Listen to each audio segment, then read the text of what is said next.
Hi guys, welcome to my channel. Alrighty, so a couple months ago I made a video talking about the show and book that is on everyone's mind this year, aka Heated Rivalry, and I finished The Long Game, the sequel to it, a little bit ago, a couple weeks ago at this point, so I figured, you know what? Let's make a video on that one too. Now, I do plan on making a full video going over my entire thoughts about the series in general, but today I just want to talk about The Long Game in specifically, so let's get into that. Now, what exactly is The Long Game? It is an adult romance novel by author Rachel Reed. It is the sixth book in the Game Changer series, and it is the direct sequel to the uber popular Heated Rivalry. Now, I'm not going to go over a full plot breakdown, like go read the book if you want that, but just setting the scene and what is going on in this one, essentially, it picks up 3 years after the events of Heated Rivalry, with the main characters, Shane and Ilya, in a committed relationship at long last. And while they are still keeping their relationship top secret, there have been a few changes made in their dynamic to make things a little bit more bearable. AKA, Ilya has moved to Canada and joined the Ottawa team, aka the worst team in the league by far. Everybody knows it, and everybody is baffled why he is there. But it is all worth it because now instead of him and Shane being a whole country away, now they are only 2 hours away. But while this means that they can see each other more frequently and it is a little bit easier to be in a relationship now, that does not mean that they can just do whatever they want. They really do have to keep working at keeping things secret. The main driving point of conflict in this book is that the pair of them are starting to get off page for the whole secrecy thing. Shane is still very much of the idea that, okay, we said that we were going to keep this a secret until we both retired from hockey, so let's keep doing that. I'm good with that. Like, we're on, like, we made that plan, we're good. While Ilya is becoming restless with how freaking lonely everything is, not having anyone to share his personal life with. No friends, no family, no nothing. And it's really taking a toll on him and his mental health, so he's really wanting to reveal the secret at long last just to get it out there so that they can start living a normal life. Well, a normal-ish life, not having to hide and everything, you know? Now, overall thoughts, no spoilers for this section. I will say that I love this novel. It's either my favorite or second favorite in the Game Changer series, right after Role Model, the fifth novel. And I have to say, this is one of the very, very, very rare times where miscommunication I thought was done well. Because I can really see why they don't want to communicate their issues with each other and the relationship and everything else because, they still have to keep secret. They only get to see each other once every couple weeks, once every few months or so, you know? So it's like, do we really want to spend our time together fighting about these little things that we're keeping up inside, or do we just want to like bury it and just kind of try and enjoy our time while we still have it, you know? And I really, really loved the emotional journeys that Shane and Ilya go on in this novel, both separately and together, because it is so freaking well done, in my opinion. I think both of their arcs in this novel are very well done. I don't care what anybody on Twitter says. I like Shane's arc. I find his arc to be well done in this one. Sorry, sue me. And also, I do have to say, in terms of writing, Reed is very good with the emotional pacing in this novel because she is able to just take you on a very natural, wavy ride of this whole like endearment, angst, spicy moments, heartbreak, just all kinds of stuff. And it never feels choppy, it never feels forced. It all feels very, very natural, like one thing flows into the next. I really, really liked it. Now, I will say that there were a few snags in the plotting, but I could always see and understand why the authorial choices were being made. So it never like bothered me the way that like Comigle's plotting issues bothered me. But getting into specifics, there were some moments, some scenes where I was like, we could have really cut this for time if we really wanted to. If we really wanted to be strict, we could have cut this. Like for example, the scene with the Pike children. Y'all know which one I'm talking about.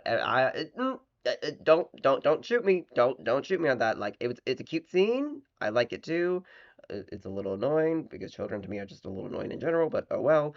But if we really wanted to be strict, it could have been cut. It could have been cut. Like it's cute, but we could have been cut. However, I will say It is a romance novel. It is a sequel romance novel to a very popular ship, so of course fans are going to want cute moments of fluff. Even though I do think some moments could be cut, I do also understand why they are there because it's for the fans. This novel is for the fans, and the fans want fat. The fans want fluffy moments that maybe aren't necessarily moving the plot forward exactly, but they're fun. They're fun moments of cuteness and joy. So you know what? It's fine. It's fine. I understand. And I will also say the towards the ending, everything that goes on at the playoffs and everything that goes on afterwards with the event in question, y'all know what I'm talking about. We'll get into this more later on, but everything that goes on during that section, I did think was a little bit rushed. I was really thinking like, okay, this novel is already long as heck. Like we could have expanded it just a little bit more. Like it's already the audiobook is already like 11, 12 hours. Just make it 13 at this point. Who cares at this point? It's already a very long book for a romance novel. You know what? It really is. But now I will say, even though people do want to like dog on the like third act with everything that happens there, and I do feel like that it was a little bit rushed, I do think that Reed was able to convey the circumstances and headspace that Shane specifically was in with everything going on at that point. And it's a romance novel. Like, you really don't want pages and pages and pages and pages of like heavy weighted internal monologues and heavy weighted moments and all that sort of stuff, especially towards the end. Like, this is not literary fiction. So, like, it was a little bit rushed, but I feel like for the time that we did spend there, she really did convey where Shane was at mentally during that whole section very, very well, and everything going on with him very, very well, and the like difficulties that he was facing with certain people in that section very, very well. So I will say that. Like we did like it's like some people on Twitter and TikTok were like, "Oh my God, she didn't dive into it." And it's like, well, we didn't need like 50 pages. We didn't need 50 pages of like torment for the guy. It's a romance novel. It's not literary fiction. Sorry. To round out the overall thoughts section, let's compare this to the first book. In my opinion, The Long Game is leagues better than Heated Rivalry in pretty much every single way. Right off the bat, the writing quality is so much better, and comparing the two novels really does just highlight how much Reed has grown as a writer over the years because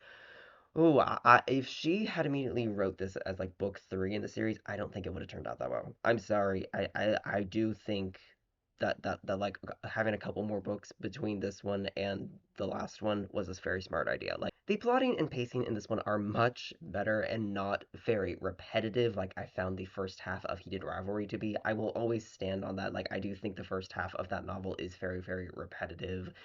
It just drove me crazy. But this one, I did not have that issue with at all. And I will also say the character arcs in this one are much more explored and better developed.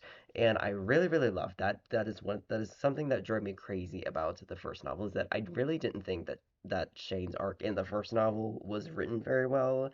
Sue me. I know a lot of people really love it, and I love that for a lot of people, but in my opinion, I just don't think it was written very well. I do think the show did it a lot better. But in this book, I do think both character arcs were very, very good. And I will also say, while we are on characters, the side cast is so much improved in this one. They really, really are.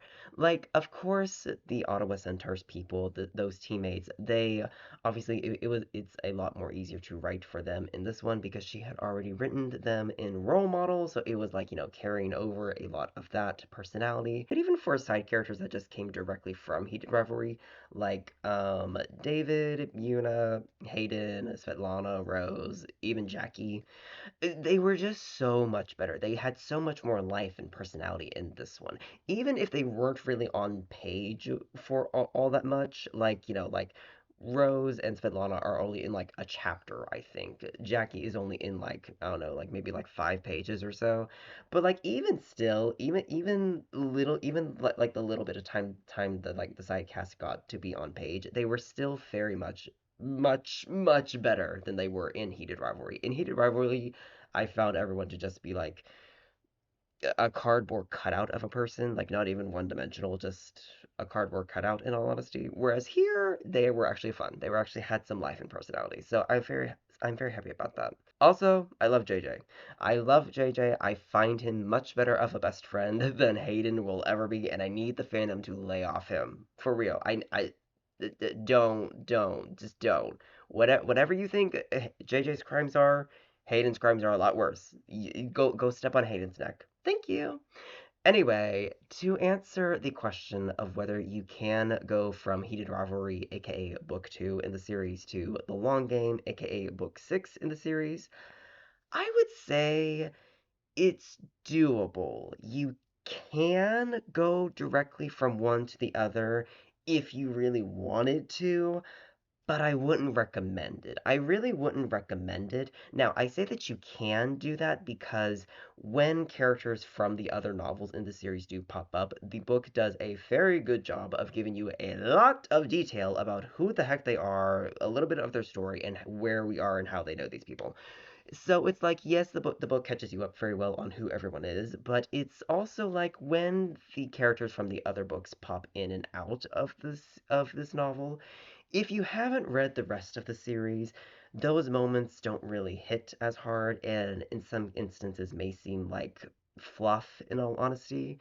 And when I say go read the rest of the series, I don't just mean role model. I know that that is a thing with some Heated Rivalry fans where they are just like going from Heated Rivalry to the long game and maybe reading role model along the way and just like ignoring the rest of the series. Don't do that. Please, for your own sake, read the entire series in chronological order. It is so freaking good, and most books except for Common Goal are better than Heated Rivalry, in my opinion. I will say that. I Again, sue me, sue me. Anyway. Alrighty, this is the spoiler section of the video. If you do not want spoilers, click off. Click off. Go away. Bye. Come back to this when you have read the rest of the book. Just saying. So I'm going to give you a few seconds to click off. 4, 3, 2, 1. Okay, if you have not clicked off at this point, I'm going to assume that you either have read it or you're just being lazy and are okay with spoilers. So anyway, let's get into some spoilers. I have to say, first things first, I really found it interesting how sex is still a communication device with Shane and Ilya in this one. Even though they really don't need it to be a communication device, like they can literally just talk, text, FaceTime, whatever. They really can just be like, hey, let's talk and be honest with each other. But it's still interesting how that's still a hard thing for them to just be open and honest about their feelings and that they kind of use sex as a to like supplement what they're trying to say to each other at some points of the novel. And I mean that in both a positive and negative way. Like for example, a good moment of like sex being a communication device is the mirror scene and the trophy scene, but the mirror scene, oh, I love the mirror scene. That moment when Shane is like, ugh, I'm so ugly. I don't feel hot. I know you've told me that I'm beautiful 1,000 times already, but I still don't believe it. And Ilya is like, okay, face the mirror, get undressed, let me rub up on you because I am going to show you it literally show you just how desirable you are. Because truly, I don't understand how you are not seeing how hot you are, and I need to show you.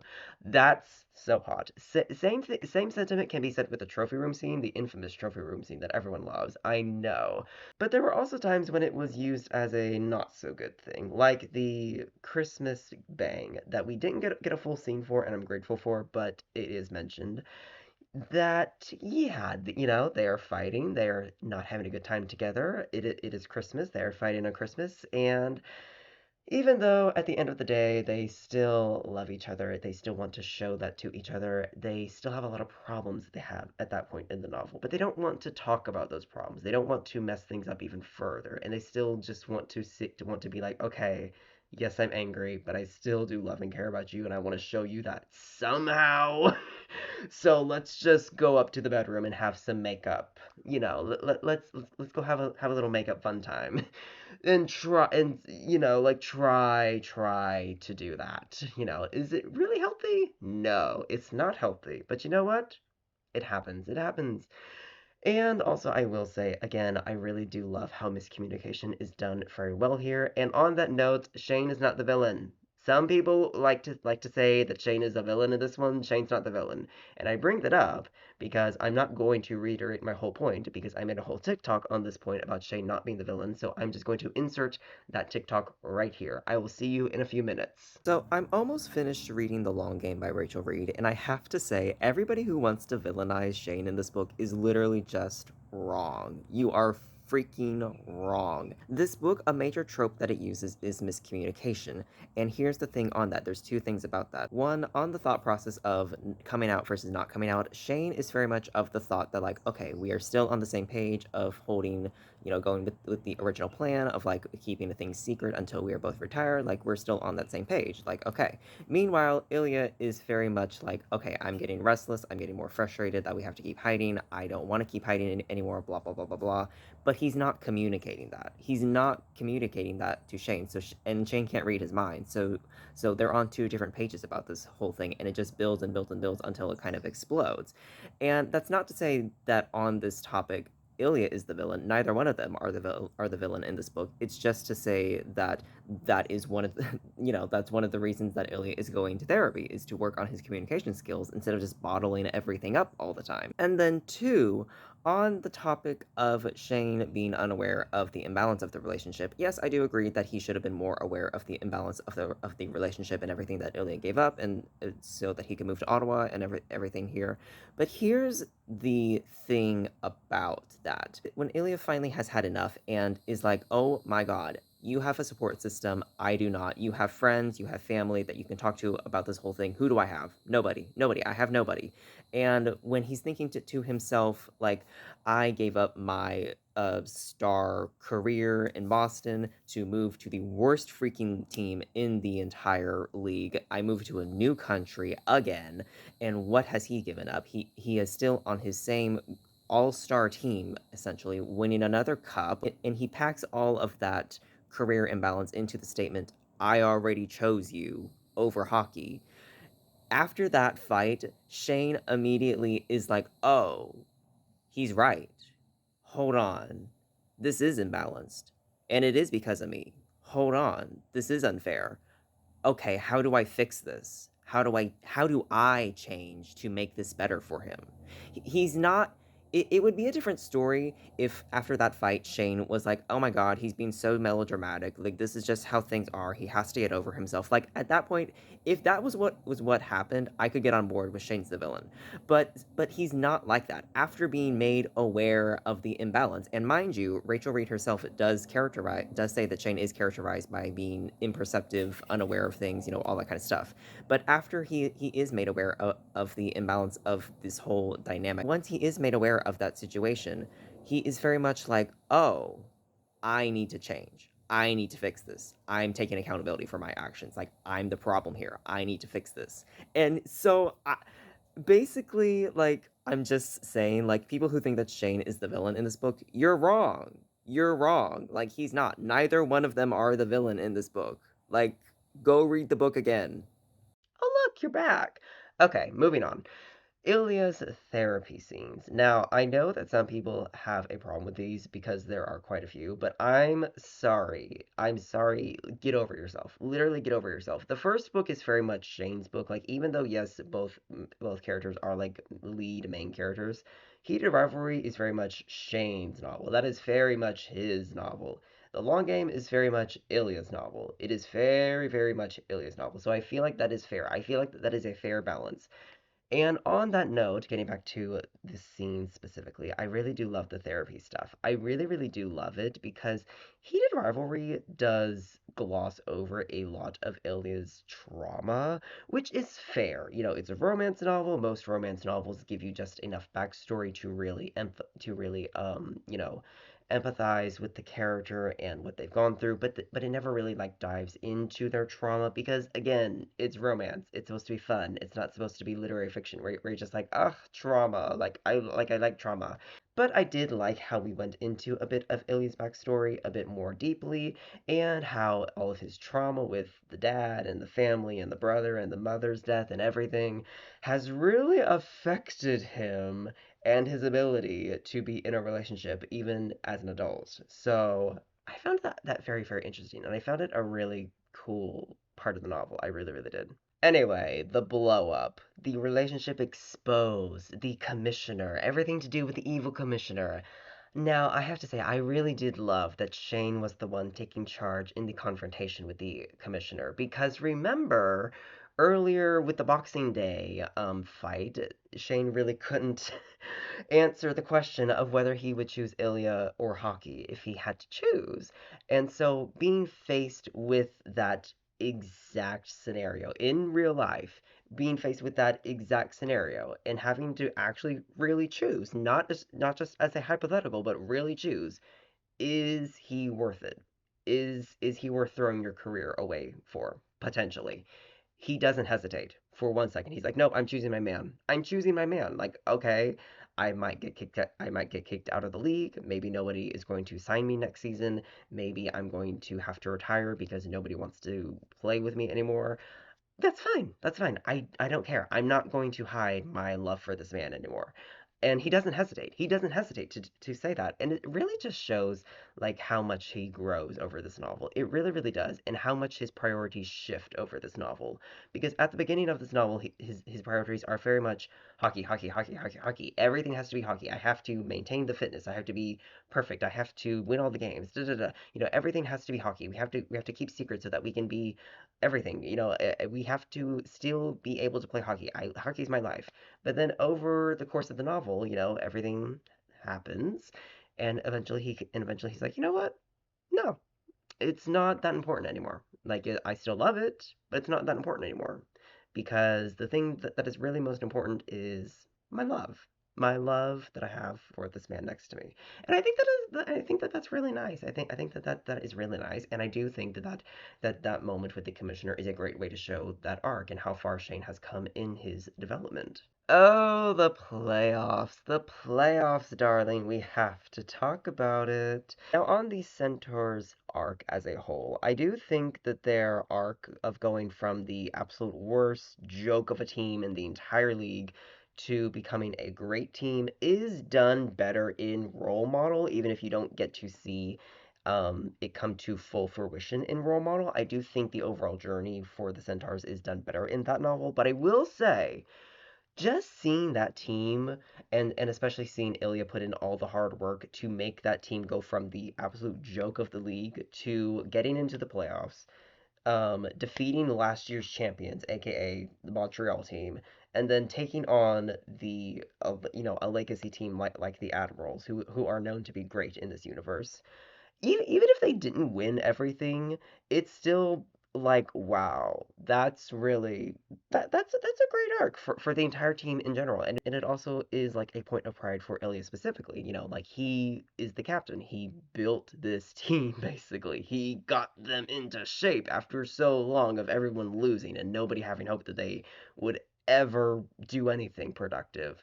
So I do think that that is really, really good. Now, on the playoffs specifically, I know that Shane did not purposefully lose against the Ottawa team. I know that Shane did not let Ilya score the winning goal on purpose. He did trip, that it was not his fault or anything. And I know that his teammates are just being bullies and wanting to use that moment as an excuse to finally vent all of their pent up homophobia that they have for him out at last and finally isolate him once and for all.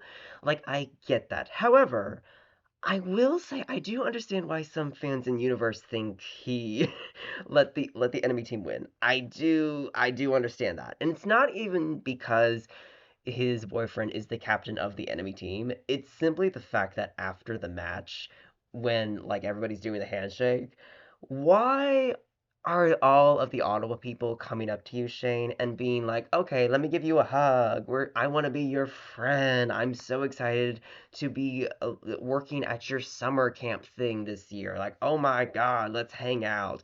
Like, if I was watching that as a fan, I'd be like, "Hold on. Why is the enemy team so buddy buddy with him?" Okay, that's a little suspicious. That's a little weird. I'm not gonna lie. That's a little suspicious. That is a little suspicious. I'm sorry. Like like Sue me. So, like, I will just say that it was kind of funny. It was kind of funny in my opinion. Anyway. Oh, we have to talk about the wedding next. We do. Now, I do agree that the wedding is a mess, and I do hope that the show cleans it up for season two. However, in my opinion, I do think that it fits their characters. I really do think it fits Shane and Ilya's characters for their wedding to be a complete mess, essentially. And I really do think that there is something romantic about the idea of being so focused on each other and how excited they are to start living married life at long last, that everything else about the actual event just falls by the wayside because they're so excited about what comes afterwards that they just kind of want to get this over and done with so that they can get on with their life. Like maybe I'm just delusional, but I feel like that there's something very romantic about like, oh yeah, I forgot to pick out a wedding dance song because I was just so distracted and so giddily excited, fantasizing about what my life is going to be like once I'm with this person forever, basically, and what our life together is going to look like going forward. Like oh my God, I was just so excited, just like imagining our lives together after this that I just got like distracted and forgot to like pick out chairs for the guests to sit on. I don't know. I don't know. To me, it's cute. To me, it's a little romantic. Although, again, I do hope that the show cleans it up. Like season two, I'm fully expecting Shane and Ilya to come up to Yuna and be like, "We're having a wedding," and Yuna's going to be like, "Okay, what do you have planned so far?" "Oh, it's next week, and you don't have anything? Move. Just shut up. Just shut up. Let me get on my phone. I'm calling everybody. I'm calling everybody. We are going to have this whole thing booked and busy, okay?" Because Yuna does seem like that, especially in the show. Now, we have talked about all my thoughts on the long game, but let's talk about the future for a moment. What am I excited for in Unrivaled? First of all, the Centaurs winning the cup. I if it doesn't happen, I'm going to riot. I will riot if it doesn't happen. I'm fully expecting it to happen because it's like, girl, the Centaurs are this close to winning already, and now they not only have the amazing legendary Ilya Rosanov on their team, they also have the amazing legendary Mr. Three Cups under his belt Shane Hollander on their team now, along with a bunch of other talented players and some great rookies. Like, hello, they better easily sweep. They really better easily sweep next in the next book. I'm just saying. And I'm also really excited to see like all the different reactions the public has to Holanov finally coming out at long last. Because while the long game does briefly touch on, the public's reaction to the relationship, Unrivaled is really supposed to get into that a lot more, from what I've heard. So I really am excited for that aspect. And also unrealistic for Funzy's hopes and dreams. Rachel Reed, please, can you kill off the commissioner and Dallas Kent? Please? Please? Uh, what? I will buy all the special editions of the series if you do. I will buy 50 special editions if you do that. Please, please kill off the commissioner and Dallas Kent, please. And now let's talk about what I am excited for in season two of the show to finish off this video. First of all, the mirror scene. The mirror scene. I know everybody wants the trophy room scene. I do too, but I want the mirror scene especially. I'm so sorry. That scene is so hot and also such a great character moment. I love spice scenes that are like, okay, this progresses the plot somehow. Those are like the hottest scenes in my opinion. I need the mirror scene. I really, really do.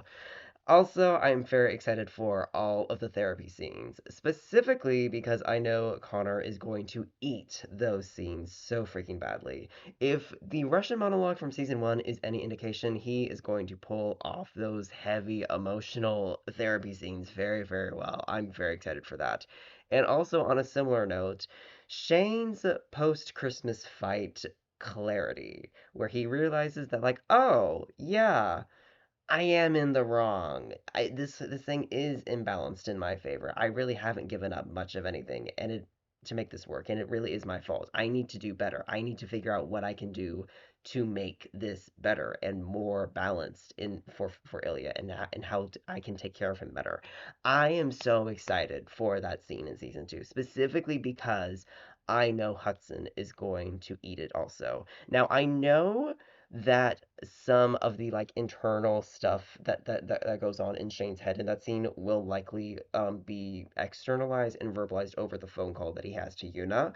However, it is still a very, very internal scene. And Hudson is so freaking good with like the way that he makes his face fit and completely express whatever is going on in Shane's head very, very clearly, like down to the little micro expressions. He is so freaking good at that. So I'm really excited to see what he does with that scene and how he portrays Shane's entire headspace in that scene. I really, really am. And while those are just some highlights of what I'm excited for in season two, I really am just excited to see everything about this novel being adapted because I really, really do like it. Although I will say I am curious how exactly they're going to accurately portray Ilya's immense loneliness in the long game in season two, because here's the thing. Yes, you can have him like cut off the Boston team. Yes, you can have him not want to be all personal with the Ottawa team. But there's Svetlana. And here's the thing. It makes perfect sense for book Ilya to cut off Svetlana because like yeah, they were friends with benefits, not really much more. But show Svetlana is his best friend since childhood. I don't see how he's going to cut her off for 3 years in the show and just completely ghost her. I don't, and she's already and in the show she's already mostly figured out who exactly he's dating and who exactly he's committed to. So I don't see how exactly we're going to keep the aspect of Ilya having pretty much nobody to talk about his personal life with, and that's why he wants to come out with a secret so badly. I don't see how we're going to completely capture that feeling exactly because we have changed Svetlana's character so much for the better, mind you, but still, and now we've run into a little bit of a snag. I'm just saying. But I do trust the writers, I do trust the directors, I do trust the process. So I am curious to see how that turns out. And yeah, overall, I'm very excited. So yeah, but anyway, I love this book. It's one of my favorite books of the year. It is one of my favorite books in the Game Changer series. And while I am so sad that now until Unrivaled comes out, I don't have any more Game Changers books to get to, I will be reading her two non-Game Changers hockey books that she has out. What is it, like The Shots You Take and something else? Those two books. I'm very excited to get to those at some point during the year. But anyway, I love this book. I love the story, and I think that it is very well done, and I do recommend it highly. So anyway, it gets a 5 out of 5 stars from me, and I think that's everything.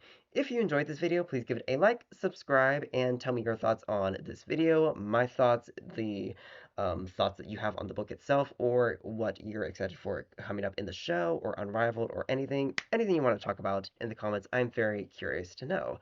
So yeah, but anyway, I will see you guys next time. Bye!